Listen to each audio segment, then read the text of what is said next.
అంజలి please. అందరికీ నమస్కారం. Happy new year. Game changer నాకు నా నా కెరీర్లో చాలా ఇంపార్టెంట్.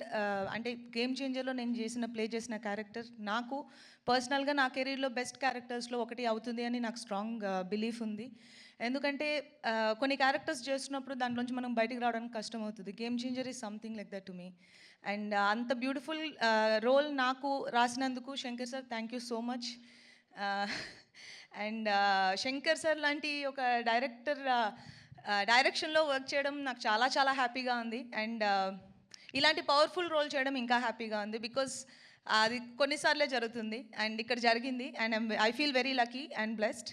అండ్ చరణ్ పక్కన చేయడం అనేది నేను చాలాసార్లు మెన్షన్ చేశాను గేమ్ చేంజర్ ఇంకా ఫినిష్ అవ్వకముందునే. He's such a great co star that ఎవరైనా అడగడానికి ఇలాంటి కో స్టార్ ఉంటే బాగుంటుంది అనుకునే ఒక కంఫర్ట్ ఇస్తారు. And thank you so much Charan. And మా ప్రొడ్యూసర్స్ దిల్ రాజు గారు, శిరీష్ గారు ఇద్దరికి చాలా చాలా థ్యాంక్స్. ఎందుకంటే గేమ్ చేంజర్ మూవీ తీసినందుకు. గేమ్ చేంజర్ జాన్ 10th మీరు చూస్తారు. మేము ఎక్కువ చెప్పలేకపోతున్నాం దాని గురించి, కానీ జాన్ 10th మీరు అందరినీ థియేటర్లో చూస్తాం. అండ్ తమన్ మ్యూజిక్ చాలా బాగా చేశారు అండ్ మీరు ఆల్రెడీ చూశారు. అండ్ మా కోస్టార్ శ్రీకాంత్ గారు, సముద్రగని గారు, ఎస్జేఎస్ గారు అందరికీ big congratulations. And I will see you all in theatres on 10th Jan.